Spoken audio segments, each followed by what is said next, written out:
대부분의 경우에 정신과에 방문해서 치료를 시작한 시점이라면 자존감, 직장생활, 학업, 건강 등 삶의 균형이 무너지고 심적으로도 지친 상태일 거예요.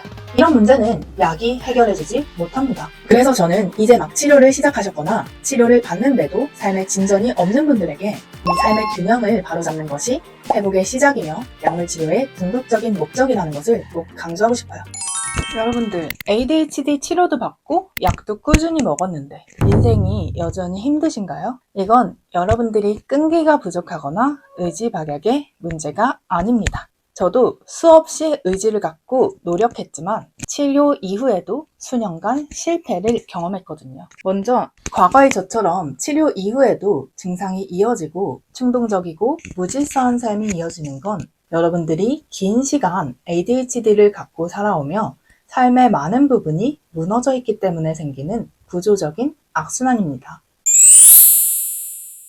ADHD들은 충동성, 무계획한 삶, 흥미있는 것만 좋아하고 다른 영역을 방치하는 특성, 직장에 적응하지 못하는 등 여러 가지 문제로 인생에서 실패를 반복해 나이가 들수록 삶이 힘들어질 가능성이 높습니다. 그래서 아마 정신건강의학과 병원에 방문해서 약물 치료를 받을 정도가 되었다면 이미 우울과 무기력, 자책이 심해진 상태일 거고요. 저처럼 우울증 때문에 병원에 다니다가 ADHD를 발견하기도 하죠. 정리하면 정신과에 방문해서 치료를 시작한 시점이라면 대부분의 경우에 자존감, 직장생활, 학업, 건강 등 삶의 균형이 무너지고 심적으로도 지친 상태일 거예요. 그래서 약의 효과는 분명히 있지만 이미 몸과 마음이 지치고 삶이 무너져 내리고 있으니 인생은 여전히 힘들고 변화를 크게 느끼기 어렵습니다. 직장 생활도, 집안 꼴도, 사람들과의 관계도, 식습관도, 내 생활이 엉망이니까요. 이런 문제는 약이 해결해주지 못합니다.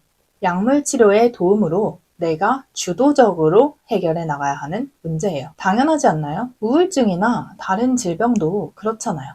내가 직장 내 괴롭힘을 받아서 우울증이 걸렸는데 나를 괴롭히는 상사와 매일 같은 공간에서 근무하고 있다면 우울증 치료를 받는다고 병원에 간다고 해결될까요? 상사를 내쫓든 내가 그 회사를 나오든 해서 문제의 원인부터 해결해야겠죠. 저처럼 목 디스크가 터져서 디스크 수술을 한 사람도 수술한다고 다 해결되나요? 수술 이후에도 바른 자세와 재활 운동으로 계속해서 관리를 해야 되잖아요. 내가 마라탕을 너무 자주 먹어서 위험에 걸려 병원을 갔는데 약을 먹는다고 다 해결되나요? 약을 먹고 어느 정도 회복한 후에는 마라탕을 끊고 건강한 식습관을 만들어야 완전히 치료가 되겠죠. ADHD도 마찬가지 아닐까요? 여기서 제가 중요한 질문을 하나 던져볼게요. ADHD 치료의 진짜 목적은 무엇일까요? 단지 약을 먹어서 집중력을 높이는 걸까요? 제 치료 경험을 토대로 말씀드리면 ADHD 치료의 진짜 목적은 자존감을 회복하며 좋은 습관을 만들고 내 삶의 문제를 해결해 나가기 위한 힘을 얻어 내 삶의 균형을 바로잡는 것입니다.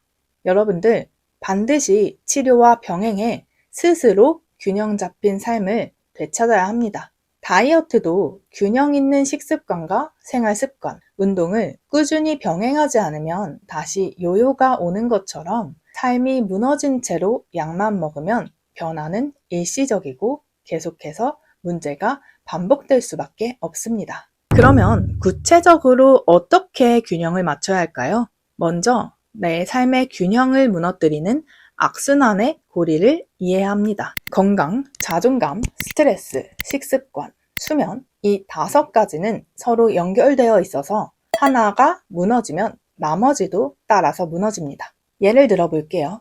여러분들이 회사에서 기한을 못 지켜서 혼나고 스트레스를 받았어요. 그래서 집에 와서 배달 음식을 시켜 먹고 폭식하고 누워서 스마트폰을 했습니다. 그렇게 밤늦게 잠들면 수면의 질이 떨어져요. 수면이 부족하니 피로 누적으로 다음날 회사에 출근하기도 힘들고 일도 집중이 안 됩니다. 상사한테 혼나고 몸도 피곤하고 피부도 나빠지고 자존감이 저하되니 다시 스트레스 받아서 잠 못 자고 아프고 스트레스는 점점 더 쌓여갑니다. 피곤하니까 밥 해먹기 힘들어서 배달 음식만 먹으니 통장 잔고는 점점 마이너스가 되죠. 결국 이렇게 되면 매일 마음을 다잡고 열심히 하려고 해도 언제나 몸과 마음이 힘든 상태가 됩니다. 이 힘듦을 의지로 이겨내는 건 불가능해요. 결국 ADHD들은 나쁜 생활 습관과 충동, 자기관리 실패에 빠지기 쉽고 이 상태에서 꾸준한 실천 자체가 언제나 고통입니다. 이 고리를 끊기 위한 첫걸음은 지금 무너진 곳이 어디인지 확인하고 회복 가능한 한 가지부터 먼저 바로잡는 거예요. 모든 문제를 다 해결하려고 하지 말고 딱 하나만 먼저 회복하세요. 잘 자는 것만으로도 기분이 좋아지고 자존감이 올라가서 회사에서 나의 역량을 키우고 건강한 식습관을 만들어갈 힘이 생겨납니다. 여러분들, 기분 좋고 몸이 가뿐할 때는 다들 일에 집중도, 실천도 쉽지 않으셨나요? 근데 그렇게 며칠 하다가 힘들어지면 바로 포기하게 되죠? 아마 ADHD 분들은 그동안 힘들어도 참고 해내는 거에 익숙해져 있을 거예요. 그렇게 해야 겨우 일상을 유지할 수 있었으니까요. 하지만 치료를 시작한 이후 꾸준한 실천의 핵심은 힘들어도 참는 것이 아니고 건강, 자존감, 스트레스, 식습관, 수면 이 5가지 균형을 유지하며 좋은 기분과 가뿐한 몸과 마음을 유지하는 것이라고 생각합니다.